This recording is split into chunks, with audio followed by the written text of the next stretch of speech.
Okay, today we're going to be taking a look at some of the sum and difference formulas used in trig. Alright, and here are the three formulas, and actually the way I have them written right here in this first line right here, it really gives us two formulas, because when we've got the sign of alpha plus beta, alright, then the formula will be sine alpha cosine beta plus cosine alpha sine beta. Alright, and then when we're looking at, say, the sine of alpha minus beta, the bottom symbol right there, then we'll have the sine of alpha cosine beta minus cosine alpha sine beta. So in these three formulas, really, we have two in each one of these, and just that way we don't have to write, out 6 different formulas. When you're using the top sign here, you use the top sign here. When you're using the bottom sign on this one, it's a minus, and you'll be using the bottom sign right there.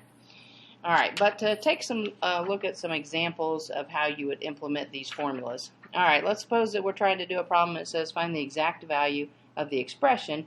And of course we're doing this using a unit circle, not using a calculator, that sort of thing. So I've got here the cosine of 45 degrees minus 30 degrees. Alright, well, and so that I don't have to keep pulling the formula sheet over there, I pulled out the formula I need. I have cosine, so I'm going to go to one of the cosine formulas. In my original problem I have a minus, so then I'm using the minus sign here, which then puts a plus sign here. Alright, but basically then from there you are going to just classify in this formula right here that 45 degrees is our alpha and the beta is the 30 degrees. Okay, so you've identified what alpha is, what beta is, so you're just going to follow this formula and plug them in. Alright, so then I will have a cosine of 45 degrees times a cosine of 30 degrees plus a sine of 45 degrees times a sine of 30 degrees. Okay, now here again we are going to want to use our unit circle, so I'm going to pull a little unit circle up here. And then we're going to get each of the values off here. Now if we recall, on our unit circle, the ordered pairs, the first coordinate is cosine, second one is sine. So when I'm looking for the cosine of 45 degrees, I'm going to come to 45 degrees, I want cosine, which is that first value, which is square root of 2. So I will have square root of 2 right there, times, I'm going to look up cosine of 30, so then I will go to my circle, 30 degrees, the first coordinate there is square root of 3. Alright, so you're getting the idea there of using the unit circle. Okay, so we'll finish this out then. Sine of 45 degrees from the unit circle is radical 2 over 2, and then sine of 30 degrees from the unit circle is 1/2. Alright, and then from here to the end, it is just a matter of arithmetic. I'm multiplying fractions here, so I can multiply those radicals on top and get square root of 6. Multiply 2 times 2 on the bottom and get a 4. Same thing over here, radical 2 times 1 is going to give me a radical 2 on the top. 2 times 2 is going to give me a 4 on the bottom. I am adding. I already have like denominators right there, so I can simplify the answer a little bit better here to, like, say, square root of 6 plus square root of 2 all over 4. Okay, and needless to say, yeah, this is not a decimal. We did not do this with the calculator. We are using unit circles with our sum and difference formulas. Alright, to take a look at a couple of other examples here. Because you can do a lot of different things with these formulas. You can do some direct substitution like I just did. Sometimes you're going to need to work backwards. Alright, so this one is an example of that. It's going to tell you to write the expression as a single angle. Okay, well, this looks like one of those formulas. Alright, so you just have to figure out which one it is. So I'm going to write down here, we're going to use formulas backwards, because that's kind of what I'm going to do to figure out which one I'm using here. So use formulas backwards. Okay, so I'm going to pull out those formulas and re-look at them. Let's put those right there. Okay, so you just kind of have to match this up. I've got a cosine, cosine, plus a sine, and a sine. Alright, so I've got to figure out which one of these over here match that. Alright, cosine, cosine, and then the plus, and then sine, sine. So it looks like I am matching this formula right here, and it is a plus in the middle, so that means that I've got to be subtracting the cosine for the alpha and the beta. Alright, so I'm going to rewrite that formula just so that I've got it to look at over here. Cosine alpha, cosine beta, and then it is a plus, sine alpha, sine beta. Okay, Now, in these, all right, alpha, it would be the first number, beta would be the second number right there, alpha, first number, beta, second number. So I've identified those as well. There's my alpha, and there's my beta. So I know this formula reverts back to this. So I should have the cosine of alpha, and because it's a plus there, I've got to go minus here, minus beta. Okay, now I've done everything with my formulas. I've kind of worked backwards. I've looked at this. I've come backwards. I know that this expression is equivalent to this. Now I can replace what alpha and beta is. So I've got the cosine of 50 degrees minus 20 degrees. All right, and then now I can subtract inside there for a final answer of cosine of 30 degrees. All right, and that's all it's asking you to do, write the expression as a single angle. So I have done that.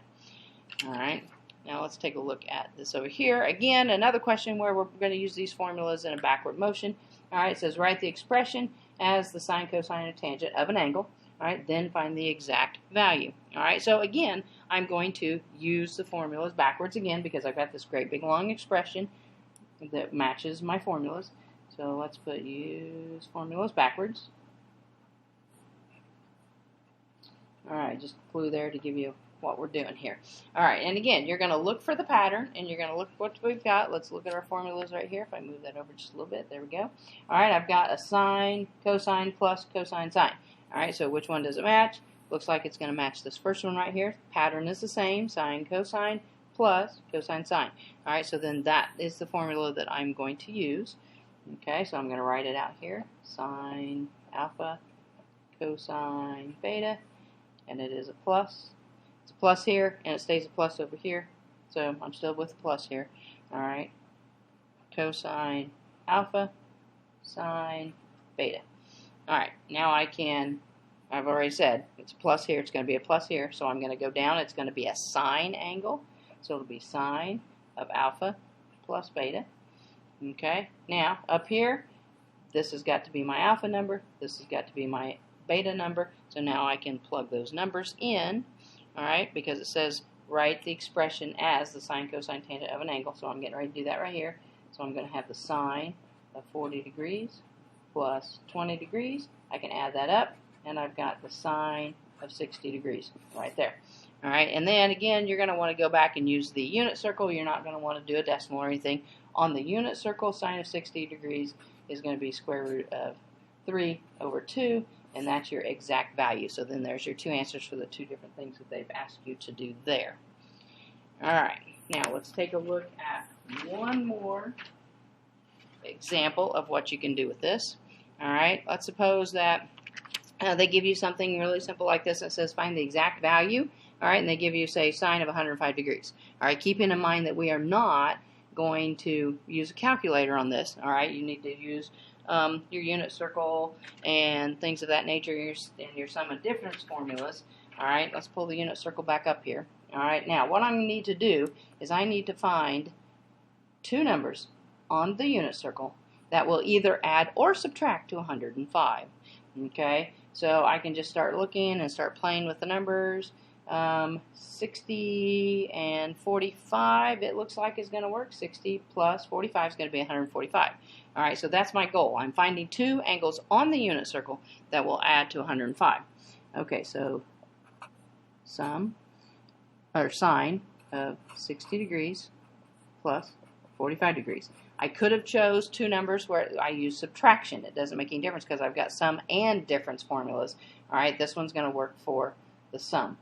All right, let's actually identify and write down what we did here. All right, we find two numbers that add or subtract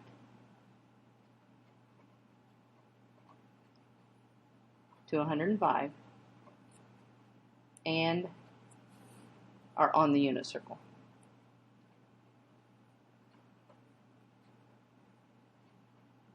And the R on the unit circle is important because if we're going to use these sum and difference formulas, then we're going to need to be able to use this unit circle.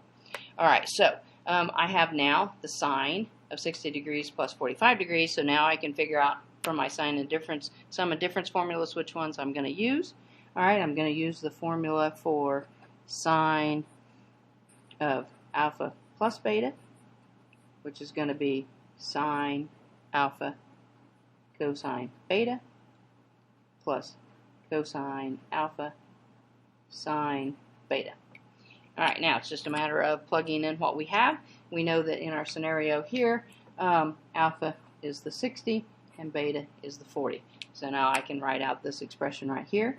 Sine of 60 degrees times cosine of 45 degrees plus cosine of 60 degrees times sine of 45 degrees. And then using the unit circle, you're going to get each of these values off there again like we did earlier. Sine of 60, here's 60. Sine is going to be the second number, so radical 3 over 2. Sine of 45 degrees, radical 2 over 2, plus cosine of 60 from the unit circle turns out to be a half. And then sine of 45 degrees from the unit circle is square root of 2 over 2.